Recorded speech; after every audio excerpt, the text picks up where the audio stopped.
더마카와 함께 시선 집중의 문을 열겠습니다. 어서 오세요. 네, 안녕하세요. 더마카입니다. 오늘도 삐딱선정신에 입각해서 주요 뉴스 챙겨드릴 텐데요. 저희가 오랜만에 이 자리에 왔잖아요. 그래서 네. 많은 분들이 쭉 반가워해주고 계신데요. 김성만님은 와 김종배다.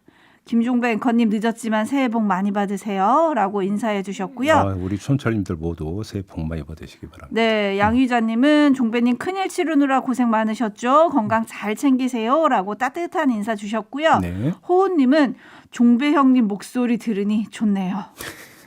라고 해주셨고. 이 최강 한파를 녹일 만큼의 푸근함이 있죠. 네, 그리고 그 웃음은 지금 비웃음입니까? 아니요. 제가 늘 제 입의 건강을 걱정하는 1인으로서 네, 많이 홀쭉해지셔서 참 걱정이네요. 임현우님은 종배 형님 오늘은 돌아오시는 거죠? 꽤 일찍 들어오셔서 이런 댓글을 남겨주셨고요. 예, 돌아왔습니다. 집안일은 잘 마무리하셨는지 늦었지만 새해 복 많이 받으십시오. 제가 세뱃돈은 안 받겠습니다. 예. 아무튼 여러분들의 관심과 염려 덕분에 무사히 잘 치렀습니다. 감사하다는 네. 말씀 드리고요. 사실 세뱃돈 주실 분도 아니에요. 또 왜 그래 또? 네. 자, 이거 넘어갑시다. 해보고 싶었거든요. 네, 선초님이 이곳 워싱턴은 봄 같은 날씨입니다. 봄인 줄 착각할 정도입니다. 라고 해주셨는데 한국은 엄청 춥습니다. 아니 우리나라가 지금 시베리아보다 더 춥다면서요. 그렇답니다. 왜 지구가 왜 이 모양입니까 도대체? 그러니까요. 사실 우리의 책임도 살짝 있는 게 아닌가라고 생각이 들긴 하는데요. 여튼 설 연휴 끝에 찾아온 최강 한파 오늘도 이어집니다. 일상으로 복귀하시는 아침인데요. 머리부터 발끝까지 정말 따뜻하게 겹겹이 챙겨 입으셔야 할 것 같습니다. 뭐 세상이 좀 제대로 돌아가야 되는데 뭐 이상한 게 이렇게 많아요 도대체. 기후까지 왜 이럽니까? 그러니까요. 네. 자, 뉴스와 분석이 함께하는 세비타임즈 오늘 주목할 뉴스들 챙겨드리겠습니다. 네. 첫 번째 뉴스 어떤 건가요? 윤석열 대통령의 아랍에미리트의 적은 이란이라고 하는 이 발언의 후폭풍 계속되고 있습니다. 이란 외무부의 나세르 카나니 대변인이 기자회견에서 이런 말을 했어요. 테헤란과 서울에서 우린 진지한 입장을 전달했다. 한국 정부는 실수를 바로잡으려는 의지를 보였지만 우리 관점에서 한국 정부의 조치는 충분하지 않았다. 이렇게 말을 했고요. 한마디 덧붙였는데 동결 자금 문제를 해결하려는 한국 정부 노력에 만족하지 않는다. 한국 내 이란 자금은 다른 현안과 관계없이 반환돼야 한다. 이런 말도 함께 했습니다. 논란이 좀 이어지고 있는데요. 정리를 좀 해볼까요? 참고 삼아야 되는 보도가 두 가지 있는데요. 좀 과거로 거슬러 올라가겠습니다. 2021년 1월에 우리 선박이 호르무즈 해협에서 납포되는 사건 기억하시죠? 네. 이때 나온 보도가 뭐였냐면 납포의 주체가 이란 정규군이 아니라 혁명수비대였다라는 보도가 있었습니다. 이란 정부도 모르고 있었다는 보도가 있었고요. 이란 혁명수비대가 선박 납포에 나선 건 석유대금 70억 달러 동결에 대한 불만 때문이다. 이런 보도가 있었습니다. 이게 첫 번째 참고 사례가 되겠고 두 번째 참고 사례는 이란 정부가 같은 해 9월에 석유대금 동결과 관련해서 투자자 국가 분쟁 해결 중재 의향서를 냈다라는 보도가 있었습니다. 이 의향서는 투자자 국가 소송으로 가기 전 단계 협상 의사가 있는지를 타진하기 위한 절차거든요. 그러니까 계속 집요하게 이 문제를 제기를 해왔다. 이런 이야기가 되는 건데 제가 이 두 가지 참고 사례를 꺼내든 이유가 있는데요. 자, 이란이 윤석열 대통령의 발언에 맞대응하는 차원을 말을 넘어서 만약에 행동으로 간다면 그 주체는 이란 정부가 아니라 이란 혁명수비대일 가능성이 높다라고 하는 점을 일단 환기하기 위해서입니다. 우리 선박을 납포했던 전력을 지금 환기시켜드리는 이유도 바로 여기에 있는 거고요. 그다음에 그러면 이란 혁명수비대는 지금 우리를 어떻게 볼 것인가라고 하는 기본 관점의 문제가 있는데 석유 자금 동결 문제에 대해서 지속적으로 문제를 제기를 해왔다라고 하는 그 배후에 이란 혁명수비대가 있을 가능성은 대단히 농후하다. 지금 그 일반적 분석은 이란의 GDP 가운데 30%를 담당하고 있는 게 바로 이란 혁명수비대라는 지금 분석도 있거든요. 상당한 기업을 직접 운영하면서 자금줄로 동원하고 있다라고 하는 것이고 이 동결된 석유 대금도 마찬가지일 가능성이 있다라는 것입니다. 이 근본에 이게 깔려 있는 상태에서 윤석열 대통령의 그 발언이 나왔다라는 거예요. 그래서 그 맞대응 조치가 말 단계를 넘어서 행동 단계로 간다면 혁명 수비대가 나설 가능성이 크다라고 하는 것이고 이걸 기본 전제로 해서 이란 외무부 대변인의 논평을 곱씹을 필요가 있는데 일정하게 한국 정부가 의지를 보인 것을 평가를 하면서도 불만족스럽다라는 양쪽을 다 건드리는 지금 발언을 한 것 아니겠습니까? 그럼 이게 무엇을 뜻하는 것이겠는가? 이거를 어떤 관점에서 해석해 볼 수도 있냐면 국제적 압박, 그러니까 한국 압박 측면뿐만 아니라 당연히 그런 부분이 있다고 봐야 되겠고 이란 국내용 달래기 용도도 있을 수가 있다는 겁니다. 무슨 이야기냐면 혁명 수비대가 돌출 행동을 할 수 있는 것들을 관리하기 위한 차원의 발언의 어떤 성격, 그 포석을 깔고 있는 측면도 있을 수 있다라는 것이죠. 우리 정부가 지금 이란 정부가 나서서 한국 정부를 계속 석유 대금 문제로 압박하고 있으니까 좀만 기다려봐. 어떻게든 한번 해볼게. 이런 메시지를 국내적으로 계속 던지는 측면도 있을 수가 있다는 겁니다. 요 점을 봐야 되지 않을까 싶은 생각이 좀 드는 거죠. 그런 점에서 볼 때 우리가 어떻게 대응할 것인가, 2차 대응을 어떻게 할 것인가라고는 포인트가 나온다는 거예요. 그러니까요. 우리 정부는 뭘 해야 합니까? 바로 만약에 이란 정부가 정말로 이런 의도를 깔고 지금 그 대외적으로 입장을 내놓고 있다면 우리 정부도 사실은 거기에 부응할 부분이 있다. 왜 그러냐면 국내용 달래기 차원의 성격이 있다고 한다면 국내용 상황 관리의 측면이 있다고 한다면 거기에 부응하는 게 우리 국익에 도움이 된다는 겁니다. 그러면 어떻게 어떤 메시지를 그러면 이란을 향해서 우리가 발신을 해야 되느냐는 문제가 남는 거 아니겠습니까? 바로 이 지점에서 대통령실에서 나오고 있는 지금 메시지를 평가할 필요가 있는 건데요. 대통령실에서 뭐라고 이야기를 했습니까? 이란 측에서 오해가 있었던 것 같다. 해당 발언은 한국과 이란의 관계와는 무관하다. 이런 것이었잖아요. 네. 이런 부분이 아니라 한국과 이란은 우호적인 관계를 과거부터 맺어왔고 이런 데 있어서는 변함이 없다. 그다음에 석유 대금 문제 같은 경우도 당장 이건 풀 수가 없어요. 어차피 이건 미국의 대이란 제재의 일환이기 때문에 우리가 풀려야 풀 수가 없는 문제거든요. 이란 정부가 이걸 모르겠습니까? 알죠. 당연히 이걸 풀기 위해서는 그러면 뭐 유로화가 되든 달러로 바꿔서 뭔가 다시 보내줘야 되는데 이게 미국의 어떤 그 감시망, 제재망을 피해서 될 수 있는 문제가 아니라고 하는 것을 이란 정부도 당연히 알고 있을 거라는 겁니다. 그럼에도 불구하고 이 문제를 제기하는 것이 바로 그런 측면에서 이란 국내용 달래기라고 하는 것인데 그러면 당장 돈을 돌려주지 못할까라고 한다면 메시지만이라도 거기에 뭔가 훈풍을 담아서 던져줘야 되는데 지금 이걸 안 하고 있다는 거예요. 대통령실에서. 이게 문제라는 것이죠. 그런 점에서 볼 때 그럼 왜 이 메시지 발신을 제대로 못하고 있는 거냐. 우리 대통령실도 역시 국제적 관계를 풀려고 하는 측면보다는 국내용 면피에 급급하기 때문에 이런 메시지를 지금 발신하고 있는 거 아니냐. 이 얘기를 안 할 수가 없다는 거예요. 서로 밖을 보는 게 아니라 안을 보고 있다. 뭐 이렇게 되는 것 같은데요. 어제도 대통령실 관계자 그리고 외교부는 아크부대 장병 격려 발언이다라는 해명을 재차 내놓기도 했습니다. 그리고 국민의힘은 이 발언을 외교 문제로 비화시키려는 매국적 행태를 중단해라라고 야당을 겨냥을 했거든요. 문제는 이런 해명으로 진화가 될 거냐. 지금 아니라고 보시는 거잖아요. 아니 그러니까 그러면 국내 야당이 이 문제에 대해서 거론을 하지 않으면 이란 정부는 더 이상 문제를 안 삼는 겁니까? 또 그건 아니겠죠. 아니 그러니까 지금 그런 논법에 따르면 요 얘기가 돼야 되는 거잖아요. 그런데 윤석열 대통령의 발언이 공개가 되고 전달이 되자마자 바로 이란 정부가 대응에 나섰잖아요. 야당이 지금 펌프질 해가지고 이란 정부가 지금 대응에 나선 겁니까? 아니지 않습니까? 오히려 국내적으로 이 문제를 더 키워가지고 한국 국내에서 이란을 바라보는 관점과 시선이 어떤 것인가를 간접 전달하는 게 오히려 도움이 될 수 있다. 거꾸로. 왜 이 점은 못 봅니까? 한국과 이란의 관계는 수백 년을 이어온 어떤 설린 우호 관계에 있고 그런 점에서 윤석열 대통령의 발언을 한국 국내에서 이렇게 받아들이고 있다라는 간접적 메시지를 전달하는 게 오히려 문제를 푸는데 도움이 되면 되지 해가 되지는 않아요. 거꾸로. 그렇게 봐야 되는 게 맞는 거 아닌가요?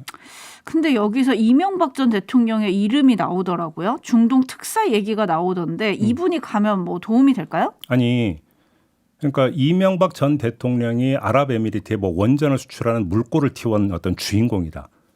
근데 지금 만약에 특사로 보낸다면 아랍에미리트로 보내야 되는 겁니까? 이란으로 보내야 되는 겁니까? 지금 문제를 풀어야 되는 대상 국가는 이란 아닙니까? 그렇죠. 그러면 여기서 중동 특사라는 표현이 나오던데 이란을 뜻하는 겁니까? 아랍에미리트를 뜻하는 겁니까? 일단 이거부터 좀 분명히 해야 되는 거 아닙니까? 이렇게 그러게요. 놓고 보면 번지수를 지금 잘못 찍고 있는 거 아닌가요? 근데 이 보도에 말을 누가 했나 찾아보면 대통령실 관계자거든요. 어떤 그림을 그리고 있는 건지 궁금합니다. 제이비타임즈 다음 주목할 뉴스 넘어가겠습니다. 오디오로 일단 목소리부터 들어보시죠. 여성들도 테러나 재난 같은 유사시에 자신과 가족들을 보호하기 위한 기본적인 군사훈련을 하는 것이 자유권 차원에서 필요하다고 봅니다. 전시 또는 이에 준하는 사태 혹은 테러 같은 사태들이 생겼을 때 나와 내 가족을 지키기 위한 것은 남성 여성에 있어서 차이가 있을 수가 없다. 네, 이게 연휴 막바지에서 지금 논란이 됐던 사안 아니겠습니까? 국민의힘 당대표 도전에 나선 김기현 의원이 이렇게 주장을 하고 나선 건데요. 네. 설 연휴 직후에 여성도 민방위 훈련 대상에 포함하도록 하는 내용의 민방위 기본법 개정안을 발의하겠다 이렇게 밝히고 나선 겁니다. 네. 이 민방위 기본법 18조 1항을 보면 민방위 되는 20세가 되는 해의 1월 1일부터 40세가 되는 해의 12월 31일까지의 대한민국 국민인 남성으로 조직한다 이렇게 규정되어 있는데 이걸 개정하겠다라는 지금 주장인 것 같아요. 자, 이에 대해서 같은 당의 윤상현 의원은 김기현 의원의 이번 공약은 안보 공약이 아니라 젠더 공약이라는 의심을 피할 수 없다 이렇게 비판을 했고 더불어민주당의 권인숙 의원도 여성가족부 폐지 국방 버전이라면서 국민의 안전은 뒤로 한 채 전쟁을 부추기고 특정 세대, 특정 성별을 겨냥하는 포퓰리즘적 발상은 참담하다 이렇게 역시 비판을 하고 나섰습니다. 어떻게 평가해야 할까요? 일단 얼핏 들으면 비판하는 쪽에서 좀 약간 과민 반응하는 거 아니냐라는 생각을 할 수도 있을 것 같습니다. 김기현 의원은 군사훈련이 아니라 생전훈련을 강조했기 때문인데 김기현 의원은 이렇게 말했어요. 최근 우크라이나 사태를 보며 여성이든 남성이든 자기를 보호할 수 있는 기본적인 생존훈련의 필요성을 아무리 강조해도 지나치지 않다. 국민적 관심을 높이는 차원에서 여성 군사 기본교육 도입을 즉각 추진하기보다는 여성의 기본 생존 훈련을 위한 관련 입법부터 차근차근 추진할 계획이다. 이렇게 밝혔거든요. 그러니까 군사 훈련이 아니라 생존 훈련임을 지금 강조를 한 거 아니겠습니까? 생존 훈련. 그러니까 생존 훈련이라고 한다면 남녀가 따로 있을 수 있느냐라고 하는 이야기는 나올 수 있는 것이겠죠. 그런 점에서 비판하는 쪽에서 과민 반응 거 아니냐 하는 거 아니냐 이런 이야기가 따라붙을 수 있을 것 같기도 한데 근데 그렇게만 볼 수 없는 것이 차근차근이라고 하는 이 표현 이 때문인데 생존 훈련부터 시작해서 차근차근 군사 기본 교육으로 넘어가려는 것 아니냐라는 의심을 지금 하고 있는 거잖아요. 그래서 이렇게 의심을 하고 있기 때문에 비판하고 있는 거 아니겠습니까? 이 점은 곱씹을 부분이 있다고 일단 말씀을 드리겠고요. 첫째. 두 번째. 이런 의심은 김기현 의원의 표현 말고 민방위 기본법 문구를 한번 읽어보면 다시 확인이 되는데 민방위대 대상을 규정한 18조 1항 조금 전에 제가 전해드렸던 네. 이 18조 1항 바로 뒤에 나오는 2항을 보면 이런 규정이 있습니다. 제1항에서 규정한 자 이외의 남성 및 여성은 지원하여 민방위대의 대원이 될 수 있다. 이렇게 되어 있습니다. 현행법으로도 여성이 민방위 대원이 되어 생존 훈련을 받는데 아무 지장이 없다. 원한다면. 여성이란 단어가 들어가 있습니까? 예. 18조 2항에 들어가 있습니다. 원한다면 아무 지장이 없다라는 겁니다. 근데 굳이 법을 바꿔야 되는 겁니까? 굳이 법을 바꿔서 의무화해야 되는 걸까라고 하는 물음표를 찍을 수 있는 거 아니겠습니까? 그래서 차근차근이라고 하는 표현에 다시 방점을 찍을 수밖에 없다. 이 생존 훈련임을 강조하고 여기서 찍고 그 다음 단계로 나가려고 하는 거 아니냐라는 의심을 사기에 충분하다. 이 말씀을 드리는 거고요. 마지막으로 이런 형식 논리 떠나서 하나만 더 덧붙이겠습니다. 법령 이전에 내실부터 좀 살펴라. 이 말씀을 드리겠는데 그냥 생존 훈련이라고 친다 하더라도 그 생존 훈련 차원의 민방위 교육이 지금 내실 있게 진행되고 있는지를 한번 좀 되살펴 보시라. 이 말씀을 드리는 겁니다. 민방위 교육을 받은 당사자로서 경험담을 지금 말씀을 드리는 건데요. 완장 차고 그 새마을 모자 쓰고 학교 운동장 가서 출석부 부르는 건 민방위 교육도 아니겠죠. 그렇죠? 거기 나가보면 출근한 남편을 대신해서 아주머니들이 나오는 경우도 부인이 나오는 경우도 꽤 있고요. 그다음에 그 강당에 모여서 교육을 받는 경우가 있는데 이때 무엇 하고 있는지 아마 이 방송 듣고 계시는 촌철님들 대부분 다 알고 계실 텐데요. 무슨 그러니까 뭘 하고 있는지 교육에 몰입하고 있는지 그게 아닌지 형식적인 그런 교육 가지고 과연 생존 훈련이 된다고 판단하는 그 근거가 궁금하다. 이 말씀을 드리고 싶은 겁니다. 이 공약이 당내 2030 남성의 표심을 노렸다. 이런 분석도 있던데요. 뭐 그런 분석은 당연히 따라 붙겠죠. 왜 그러냐면 어차피 당신 100% 아니겠습니까? 그다음에 지금 그 이준석 대표 체제에서 젊은 층이 대거 지금 당원으로 가입을 했다고 하니까 이들에게 어필할 수 있는 것을 그러니까 건드려 가지고 당대표 경선에서 유리한 고지를 밟겠다. 이런 건데요. 100번 양보해서 그런 게 먹힌다고 치더라도 그럼 당 밖에 있는 여심은 어떻게 되는 겁니까? 그러면 김기현 의원의 당대표 당선과는 별개로 김기현 의원이 주도하는 당의 운명은 어떻게 되는 겁니까? 특히나 총선을 앞두고 있는 상황에서 이게 지금 부합하는 것이냐. 이거는 당대표 도전장을 내민 경선 주자가 아니라 당원으로서 생각해야 되는 문제 아닌가. 이런 생각도 해봅니다. 네, 성일종 정책위 의장은 당내에서는 검토한 바 없다 이렇게 선을 그었지만 김기현 의원은 설득할 자신이 있다라면서 오늘 이 법을 발의한다 이런 보도가 나와 있습니다. 네. 촌철님들의 반응이 굉장히 궁금한데요. 좀 부정적 의견이 많은 것 같긴 합니다. 7432님 전형적인 갈라치기 발언이라고 봅니다. 4477님 다음에는 교련 과목도 고등학생에게 부활시킬 것 같아요 라는 의견 주셨고 과거에 교련 과목이 있었죠. 나라라님은 차라리 아들 대신 현역병 2병 이걸 허용하시죠. 그러면 아들 키우는 아줌마들 정말 좋아할 겁니다. 어머니들 정말 좋아할 겁니다. 이런 의견 주셨고요.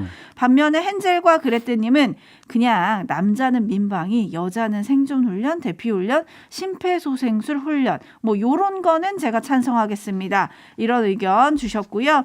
맑음님은 취지는 좋은데 그러면 민방위 훈련에 들어가는 세금은 괜찮습니까? 라는 의견 또 보내주셨습니다. 네. 말 나온 김에 국민의힘 얘기하면 나경원 전 의원 오늘 11시 국민의힘 당사에서 입장을 발표한다는데 출마입니까? 불출마입니까? 이제 3시간 반 남았는데요. 3시간 반을 굳이 예측을 해야 되는 겁니까? 한번 해보시죠. 안 하실 거라고 생각은 하긴 했어요. 왜? 그 선택에 따른 정치적 파장 내일 이 시간에 짚어보도록 하죠. 그게 정답이죠. 네. 제비타임즈 다음 주목할 뉴스 어떤 건가요? 미국 뉴욕에서 활동하고 있는 박동규 변호사를 포함한 70명의 해외 동포가 민주평화통일자문회의 줄여서 민주평통 내지 평통이라고 줄여 부르는데 네. 이 평통의 김관용 수석 부의장을 직권남용 혐의로 서울 중부경찰서에 고발을 했습니다.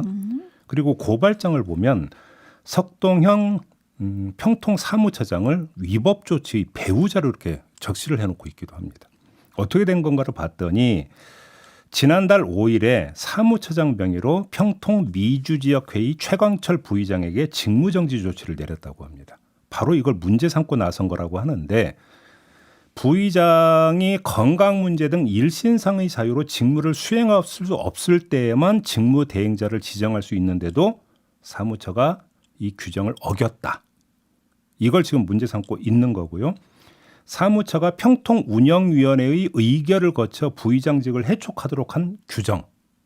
이게 민주평통자문회의법에 명시되어 있는데 이것도 위반했다. 이런 주장인 겁니다.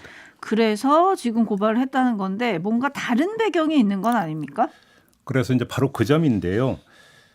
이런 이게 그 전 단계에서 약간 좀 분쟁이 좀 있었던 것 같습니다. 내부적으로 분쟁이 있었던 것 같고 이걸 그러니까 그 이유 삼아서 평통 사무처에서 이제 직무 정지 조치를 내린 것 같은데 고발장을 접수한 사람들은 이게 찍어내기 차원이다. 지금 이렇게 주장을 하고 있는 거거든요. 그러니까 그 사유가 그러니까 중요한 게 아니라 그래서 그렇다면 찍어내기를 한 이유가 뭐냐? 여기에 정치적 이유가 달려 있는 거 아니냐? 지금 이 점을 의심하고 있더라고요. 근데 일단 일본은 여기까지 나왔는데 좀 더 자세한 내용은 나중에 더 추가적으로 좀 전해드려야 될 것 같습니다. 시간이 다 됐네요. 자, 마무리하겠습니다. 담화가 수고하셨어요. 고맙습니다.